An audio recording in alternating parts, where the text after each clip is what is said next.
혼란일 때 사회가 불안하고 또 사람들이 빠져나가고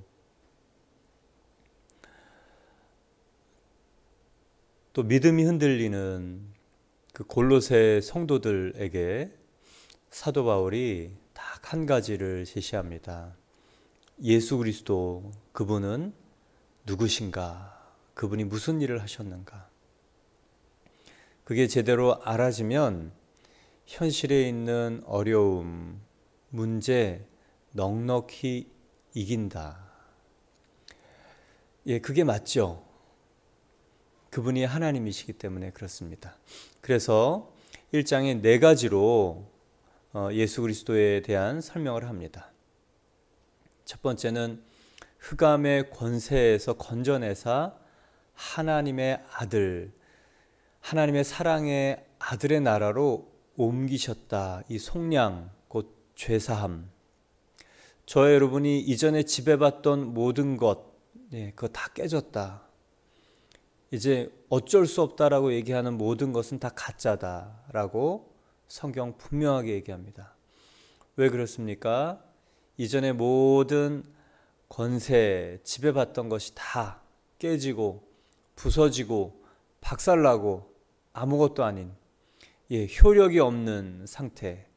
그래서 나는 예수님의 다스림을 받는 하나님의 사랑의 아들의 나라로 옮겨졌기 때문에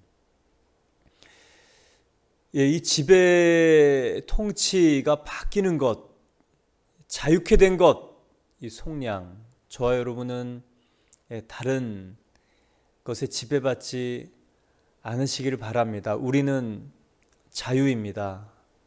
그래서 상황에 지배받지 않고 이 어쩔 수 없는 것, 포기하지 않는 것,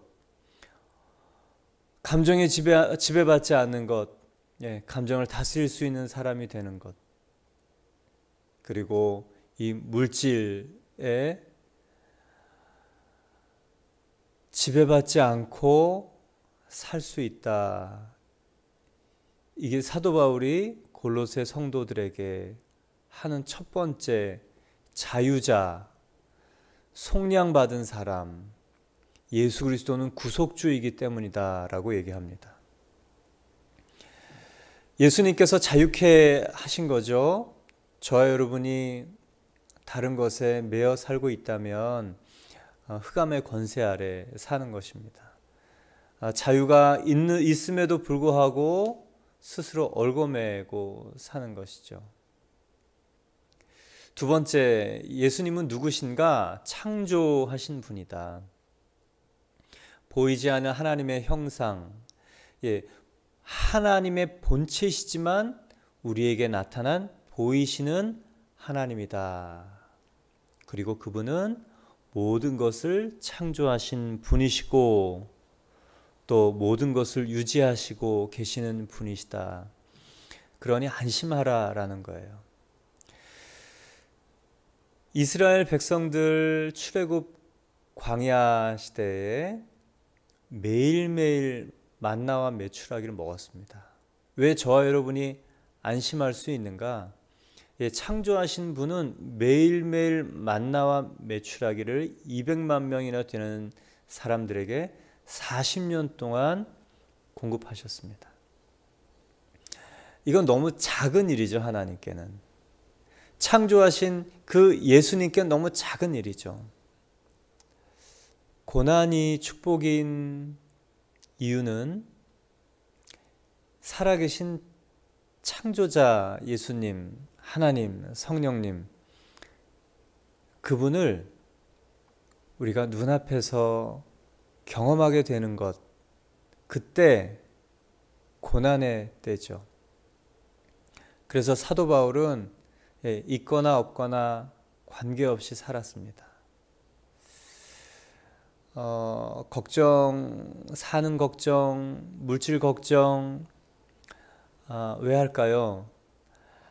하늘 문이 열린 것을 경험한 적이 없는 사람은 물질 걱정, 돈에 매여 삽니다. 하늘 문이 열렸던 것을 경험해 본 사람은 이 물질, 돈, 인색함, 이 재물에 지배받지 않고 하나님의 공급을 신뢰하면서 살 수 있습니다. 자기 힘으로 벌어서 산 사람들 만들어야 되죠. 비축해야 됩니다. 그러나 그리스도인, 있어도 감사, 없어도 신뢰. 그러니 내 수중에 얼마가 있는가 보다도 중요한 것은 나는 열린 하늘문을 경험한 사람인가. 또 두 번째, 정말 하늘문을 여는 신뢰와 기도를 가지고 있는 사람인가.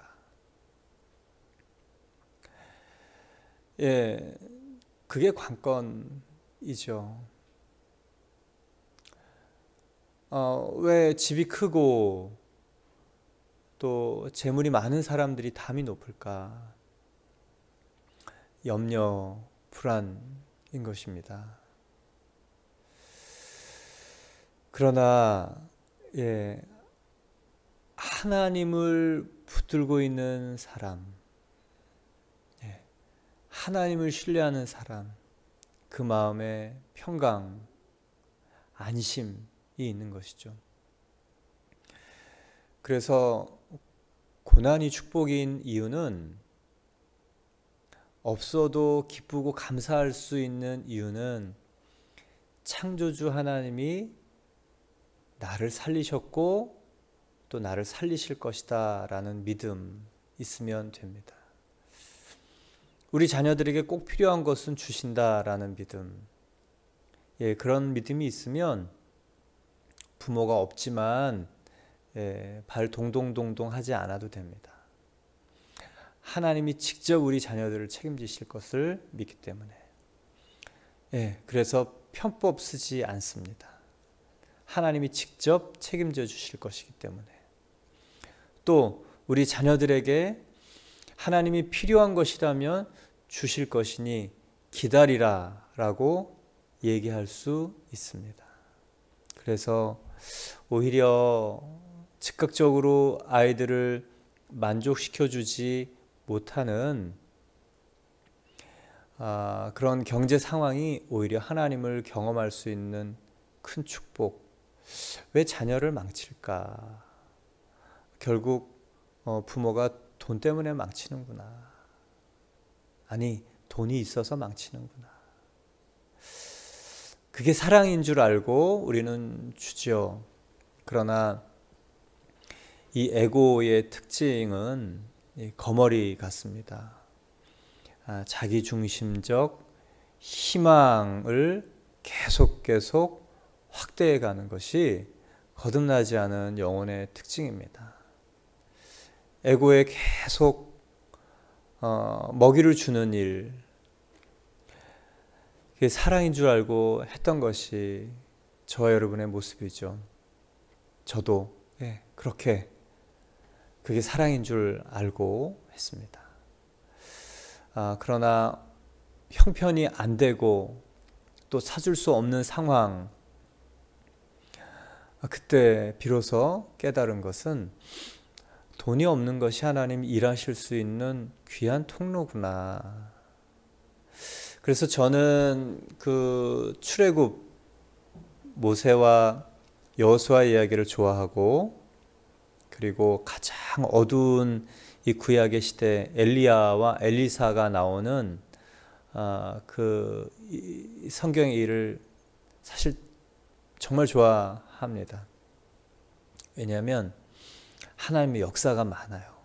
인간들을 챙기시는 기적이 많아요. 하나님이 나타나시는 거죠. 그 이러지도 저러지도 못하는 그 상황에서 하늘만 바라보고 있는 사람들을 통해 하나님께서 당신을 나타내시는 것. 그래서 광야가 축복이라는 생각을 성경을 보면서 하지 않을 수 없습니다. 예, 창조의 하나님이 저와 여러분을 챙기시면 염려 내려놔도 되거든요. 그런데도 불안해하는 건 뭐 바본 거죠. 세 번째, 사도 바울이 얘기하는 것은 예수님은 그의 몸인 교회의 머리시다. 그래서 그가 근본이시고 죽은 자들 가운데서 먼저 나신 자, 부활하심으로 만물의 으뜸이 되셨다. 그리고 만물을 다스리시고 교회의 머리 되셨다. 다른 말로 얘기하면 몸인 교회의 우두머리다. 우두머리는 뭐 하는 사람입니까? 다스리는 자입니다. 통치자입니다. 근데 재밌는 거는요, 교회가 우두머리 예수님의 몸이라는 거예요. 그 다스림의 권세를 가지신 분의 그 통치를 실현해내는 공동체 그리고 개인, 그게 바로 교회인 몸입니다. 그러니까 이 얘기는 저와 여러분이 예수 그리스도의 통치 권세를 펼쳐내야 된다는 말입니다. 목사님, 저는 그런 믿음이 없는데요. 그러면 할 수 없어요. 예. 그러면 뭐 그렇게 살아야 됩니다.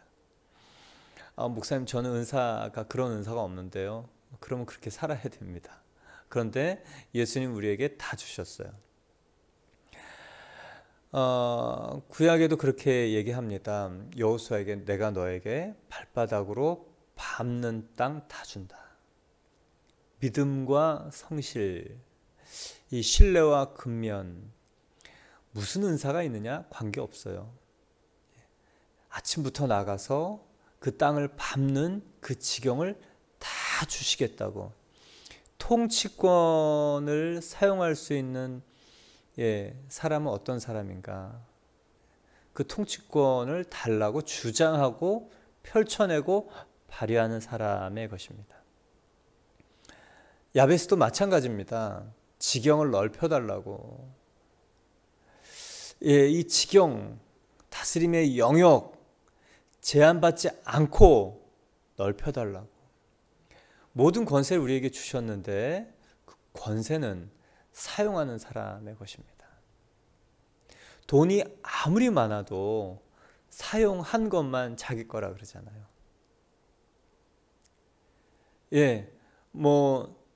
어떤 직급이든 그 직급, 리더십, 영향력 그 사람이 발휘하는 만큼 그 사람을 신뢰하게 돼 있습니다. 그러나 직급이 곧바로 영향력이 된다고 하진 않아요. 그 사람이 그것을 발휘할 때 되는 것이죠. 갈렙은 이렇게 얘기했습니다. 이 산지를 내게 주십시오. 이 산지를 내게 주십시오. 통치권은 사용하는 사람 거예요. 누구에게나 주셨습니다. 그러기 위해서 어떻게 해야 되는가? 신약의 예수님은 오병이어의 그 기적을 베푸시고 12광줄이나 거둔 그 제자들을 서둘러서 배를 태워서 바깥으로 보냅니다. 길 건너편, 바다 건너편으로 보냅니다. 그리고 예수님은 기도하러 가시죠. 한밤중에 밤 사경까지 그 풍랑이는 디베랴 호숫가, 이 갈릴리 바다에서 사정없이 풍랑 속에 헤매는 이 제자들 죽을 때가 됐는데 예수님이 물 위를 걸어서 오셨습니다.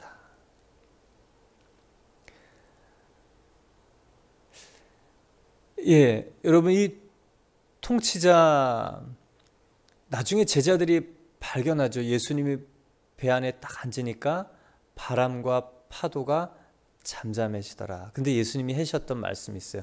제자들을 꾸짖었어요. 아직도 믿음이 없느냐. 오병이어의 기적을 보고 바다 위에 보낸 그 제자들에게 기대했던 믿음은 무엇이냐? 바람과 파도를 잠잠케 하던 것을 기대하셨던 겁니다. 그 권세를 없는 것에서 있는 것을 만들어내는 것을 본 제자들에게 자연도 다스릴 수 있는 권세가 있고 그것을 사용하기를 바라셨던 거죠. 근데 대부분의 사람들은 익숙한 대로 지냅니다. 그게 편해요. 살아온 대로 살아가요. 그래서 예수님은 내 제자가 되려거든 자기를 부인하라고 했습니다. 배 바깥으로 발을 내딛는 사람에게 통치의 권세를 사용할 수 있게 해주시는 거죠. 그래서 믿음은요, 가지 않은 길을 가보는 겁니다. 두렵고 떨리는 길을 가는 것입니다. First penguin 되는 것입니다. 그 차가운 바다에 먼저 몸을 담그는 이 First penguin, 그 바다 사자와 이 고래와 이 천적들이 있지만 먼저 바닷속에 빠지는 이 다이빙하는 그 펭귄을 통해서 많은 뒤에 서서 기다리고 있던 펭귄들이 함께 바다에 가서 먹이를 먹고 살게 되는 것이죠. 그래서 믿음은 이 개척자의 삶을 사는 겁니다. 아유 힘들어요. 그런데 반드시 자기가 가보지 않은 예수님이 희망하시는 이 통치자의 자리, 권세를 사용하고자 하는 그 자리 하나님이 함께 하신다. 그게 십자가 연합이고 부활 연합이고 또 보좌의 연합입니다. 그러니 골로새 교인들에게 걱정하지 마라. 묻고 푸는 권세가 당신에게 있다라고 사도 바울이 얘기하는 거예요. 왜요? 물론 예수님의 말씀이 정경화되어서 성경으로 되어 있지 않지만 우리는 압니다. 교회에게 주신 권세, 여러분이 교회가 되고 제가 교회가 되면 상황을 다스릴 수 있는 권세, 감정을 다스릴 수 있는 권세, 관계를 다스릴 수 있는 권세, 땅에서 매면 하늘에서도 매일 것이요 땅에서 풀면 하늘에서도 풀릴 거라는 이 통치자의 권세, 그게 우리에게 있는 것이죠. 저는 엘리야 엘리사 참 좋아합니다. 물론 모세도 좋아하고 여호수아도 좋아합니다. 근데 이 엘리야 엘리사는 가장 악한 왕 아합, 이세벨, 폭정, 우상, 나라의 불안, 근데 정말 믿음이 있는 기도의 사람들이 만들어내는 놀라운 삶. 이 구약의 샘플이죠. 모세와 여호수아를 통해서 이 속량 그리고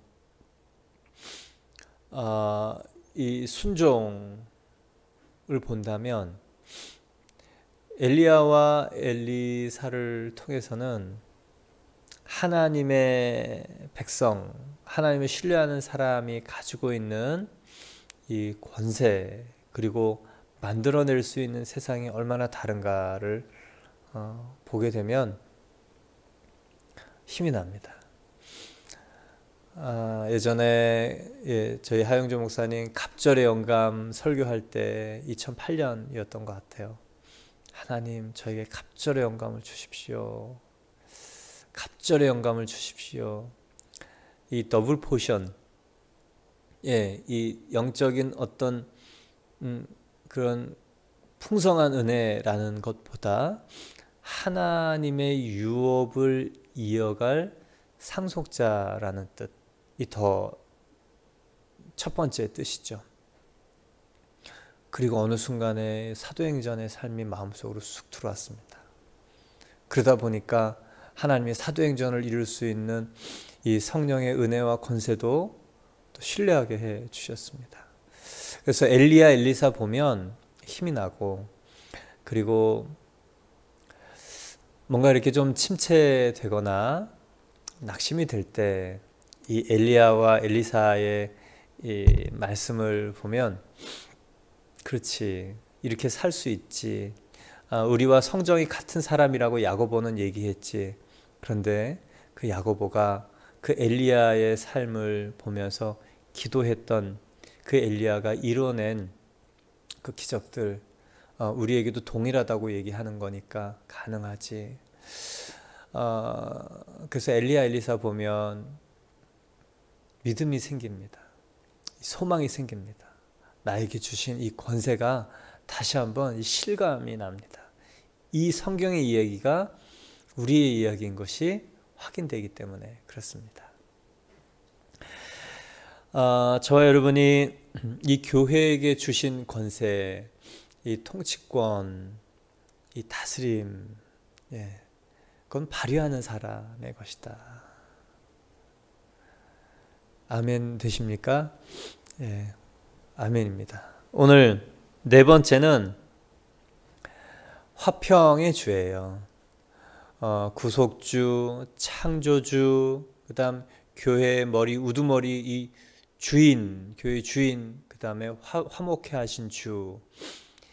20절 보면 그의 십자가의 피로 화평을 이루사 만물 곧 땅에 있는 것들이나 하늘에 있는 것들이 그로 말미암아 자기와 화목하게 되기를 기뻐하심이라. 전에 악한 행실로 멀리 떠나 마음으로 원수가 되었던 너희를 화목해 하셨다라는 그 예수님의 피인데요. 그 이전의 상태를 보면 악한 행실로 멀리 떠나 마음으로 원수가 되었다. 여러분, 보통 다른 사람의 고통의 문제에 여러분 얼마나 개입하십니까? 지혜로운 사람은 개입을 안 하죠. 이 성도들의 이 고통에 대해서 마음을 같이 해서 기도하는 정도, 최선을 다해서 기도하죠. 그러나 그 일에 개입하지는 않아요. 목회적인 이 지혜, 왜냐하면 그 고통 속에 같이 해서 본인에게 이득이 되는 건 하나도 없습니다. 원망 들을 일이죠. 근데 성경은 이 고통의 문제에 함께 참여하는 믿음의 사람들을 봅니다. 엘리야도 그렇고 엘리사도 그렇고, 이 아들, 이 시돈의 사르밧 과부가 아들이 갑자기 죽죠. 또 엘리사는 이 수넴 여인의 아들이 갑자기 죽죠. 그 얘기를 듣자마자 데리고 오라. 그리고 그 전까지만 해도 사람을 살리는 일은 없었잖아요. 근데 그 고통 가운데 뛰어듭니다. 그 무모함 가운데 뛰어들죠. 어떻게, 그건 참 무모한 일이에요. 성경은 곳곳에 이 인간의 이 고통 속에 하나님의 사람들이 뛰어들고, 그것이 하나님을 만난 사람들의 특징인 것을 보게 됩니다. 모세도 마찬가지죠. 여호수아도 마찬가지입니다. 그 이유는 하나님이 인간의 고통 속에 직접 뛰어드셨기 때문에 그렇습니다. 고통의 문제 중에서도 정말 이렇게 관여하고 싶지 않은 일이 있다면 관계의 갈등이에요. 관계 갈등에 여러분 이렇게 끼어들고 싶으세요? 네. 오늘 성경 그 얘기예요. 중재가 여러분 중재자한테 돌아올 게 있다고 생각하세요? 아니요. 예, 지혜자는 그냥 방관하는 게 지혜다라고 생각을 합니다. 근데 오늘 성경에서는 원수 되었던 너희를 이 관계의 악화 가운데 뛰어드는 예수 그리스도, 그리고 그 문제의 해결을 본인이 본인의 몸을 찢어서 하셨다. 우리의 모습과 굉장히 다르죠. 그 이유가 있습니다. 20절에 보면 하늘에 있는 땅에 있는 것들이나 하늘에 있는 것들이 그로 말미암아 예수로 말미암아 하나님과 화목하게 되기를 하나님이 바라셨다는 거예요. 하나님이 인간과 화평하기를 열망하신 거예요. 그러니까 예수님이 그거를 알았기 때문에 그 관계 갈등 안에 들어간 거고요. 그 갈등을 모색할 방법으로 자기를 내어 주신 것입니다. 동일해요, 여러분. 그래서 예수님을 만난 사람들, 이 하나님과 화평케 된 사람들, 고린도후서 5장 18절 말씀, 화목해 하는 직분, 이 피스메이커의 부담이 생기는 것이죠. 그게 정말 예수 만난 사람들의 특징이라고 믿습니다.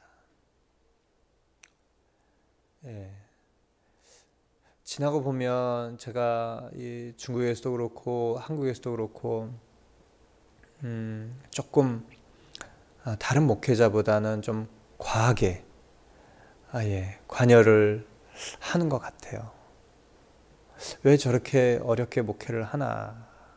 저렇게 변하지 않을 일, 변하지 않을 것 같은 일, 그리고 해서 좋은 소리 못 들을 일에 저렇게 관여하고 저렇게 기를 쓰나? 그런 얘기도 듣기도 합니다. 글쎄요, 왜 그럴까? 참 이렇게 미련한 짓을 하죠. 그 이유는 하나입니다. 하늘문을 여시는 분이 반드시 있다. 그리고 두세 사람이 마음을 합하여 함께 하나님께 나아가면 하늘문이 열린다. 근데 대부분의 사람들은 본인에게 익숙한 대로 살아요.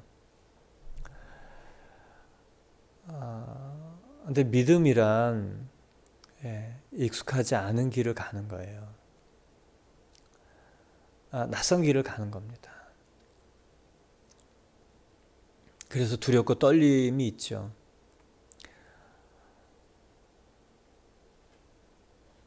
그러나 그때 하나님이 나타나신다는 것을 경험해 본, 또 그것을 보고 지내는 목회자이기 때문에 같이 이 고난의 끝에, 벼랑 끝에 서면 정말 하나님이 일하실 것을 믿고 발을 내디디면 하나님이 일하시는 것을 봅니다. 주구장창 얘기하는 거죠. 그래서 욕 많이 먹었습니다. 무리수를 많이 둔다. 그랬던 것 같아요, 인생이. 그래도 적당한 거리에서 이렇게 최선의 목회를 하는 것보다는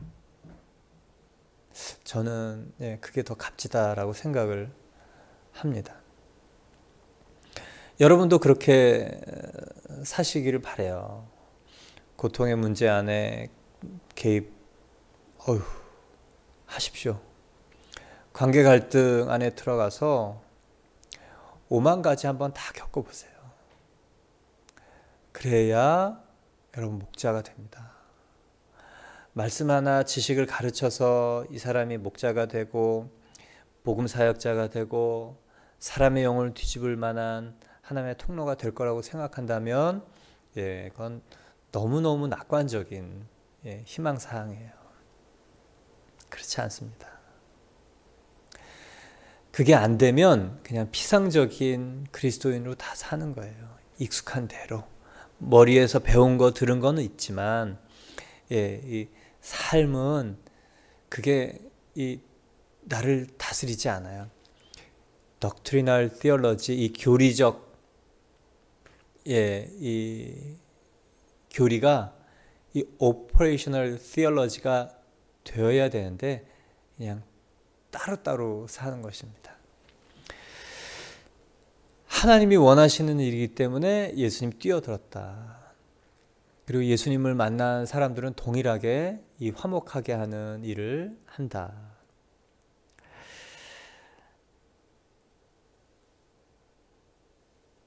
그 십자가의 피, 그래서 화평케 되었다. 하늘에 있는 것들과 땅에 있는 것들이 모두 화평케 되었다. 이게 다른 말로 표현을 하면요, 길이 열렸다예요.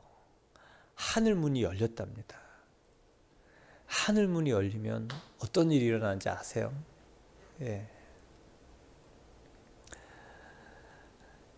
십자가의 피, 이 피의 공로, 피의 권세, 이 피가 십자가에서 우리를 속량하시고 이 피가 부활로 우리에게 생명을 주신 거잖아요. 하나님과 적대적인 이 원수 관계에서 풀려나서 하늘문이 열리고 하나님께 직접 나가서 설 수 있는 존재가 된 것. 더 설명 안 해도 이게 우리에게 축복이죠. 왕 앞에 나가는 자, 아무나 못 나갔습니다. 왕 앞에 나가서 하나님께 그 왕에게 상소를 하는 자, 그 왕이 그 일을 직접 살펴줬죠. 그러니 사회가 불안해요. 먹을 게 없어요. 집안에 무슨 일이 있어요. 이게 걱정할 일이 아닌 거예요. 오히려 고난이 없어서 하나님을 붙들지 않은 것이 우리에게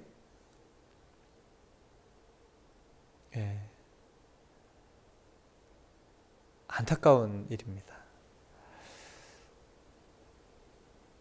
이제 사도 바울이 또 얘기합니다. 22절, 이제는 그의 육체의 죽음으로 말미암아 화목하게 하사 너희를 거룩하고 흠이 없고 책망할 것이 없는 자로 그 앞에 세우고자 하셨으니. 육체의 죽음, 몸을 입고 오셔서 죽으신 이 십자가의 희생, 이게 화평을 이루었고 십자가의 목표가 하나님과의 이 화목, 화평, 하늘길이 열리는 것뿐만 아니라 그 뒤에 보면 거룩하고 흠이 없고 책망할 것이 없는 자로 그 앞에 세우고자 하셨으니. 성화의 삶입니다. 주되심, 마음으로 예수 그리스도를 주인 삼았어요. 하나님을 주인 삼았어요. 성령님이 다스리시게 해요. 그 사람은 삶의 여러 가지들을 바꿔나갑니다. 온전케 나가요. 구별되어 갑니다. 그 성화가 십자가의 목표라는 것을 보게 됩니다.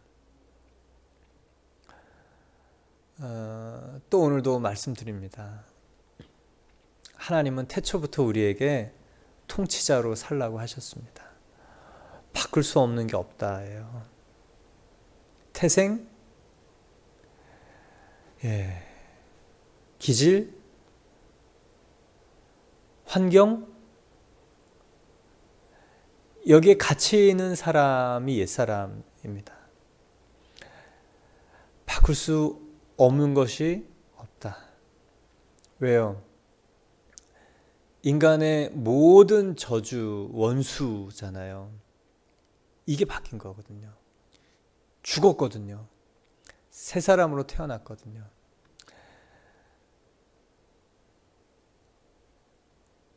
하나님은 우리에게 다시 그 하나님과 이 화평한 자, 상속자, 자녀됨의 권세를 다시 주시고 또 펼쳐내기를 원하십니다. 성숙이란, 성화란 어그러진 것들을 온전케 나가는 것이라는 것을 보고, 십자가의 목표도 거룩하고 흠이 없고 책망할 일이 없는 것으로 이렇게 변화되어 가는 것이죠. 새롭게 바꿔가는 것입니다. 온전케 해가는 것입니다. 바로잡아 가는 것입니다. 믿음이 필요한 일이고 기도가 필요한 일이죠. 그러나 그 일을 우리에게 할 수 있고 또 하라고 맡기신 일입니다. 23절 보면 만일 너희가 믿음에 거하고 터 위에 굳게 서서 너희 들은 바 복음의 소망에서 흔들리지 아니하면 그리하리라. 이 복음은 천하 만민에게 전파된 바요 나 바울은 이 복음의 일꾼이 되었노라. 사도 바울이 네 가지, 예수 그리스도에 대하여 네 가지, 구속주, 창조주, 교회의 주인, 그다음 화목케 하신 주 설명한 다음에 이제 두 가지를 권면합니다. 믿음에 거해라, 터 위에 굳게 서라. 흔들렸던 거예요. 흔들릴 수 있죠. 근데 다시 굳게 서면 됩니다. 어떻게 굳게 섭니까? 예수가 누군지 알아지면 굳게 세워지는 거예요. 다리에 힘이 탁 들어가는 거예요. 염려가 내려놓아지는 겁니다. 내게 주신 권세가 이제 어떤 건지 사용하고 싶어지는 것입니다. 그게 믿음 위에 굳게 서는 유일한 비결, 예수 그리스도가 누구시냐? 무슨 일을 하셨는가?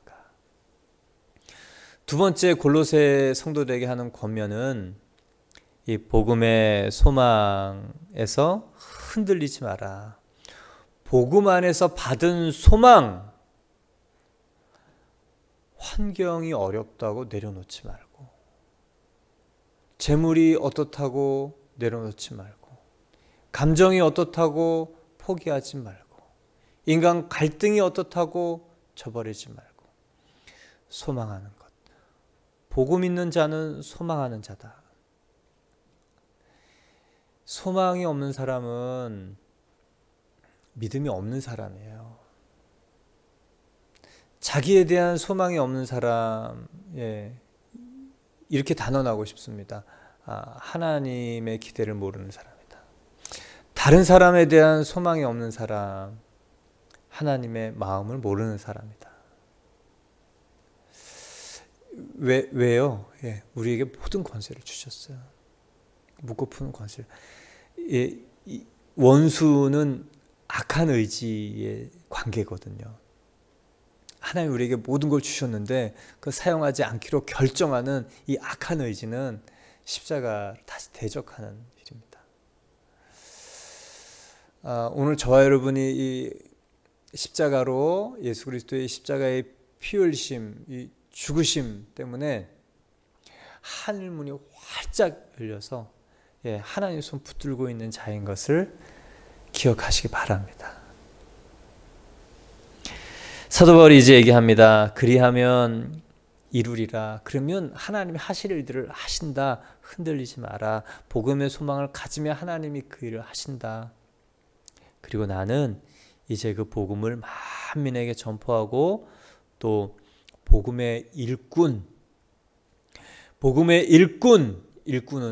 주인이 시키는 일을 하는 사람입니다. 오늘 사도 바울이 꾸역꾸역 일꾼 되려고 하는 것이 아니고 기쁘고 감사하게 이 소망 가운데, 그리고 다른 사람들 다 일으켜 세우고, 그리고 그 골로새 사람들의 이 고통, 또 빌립보 사람들의 이 관계 갈등, 자기가 다 같이 들어가서 맨 땅에 헤딩하는 이 사람 씨름, 이렇게 평생을 살았죠. 그래서 하나님 기적이 이 사람 속에 있었습니다. 그래서 하나님 역사가 이 사람 속에 있었습니다. 그래서 하나님의 이 나타나심이 사도 바울에게 있었습니다. 저 여러분이 그렇게 복된 인생 살기를 축원합니다.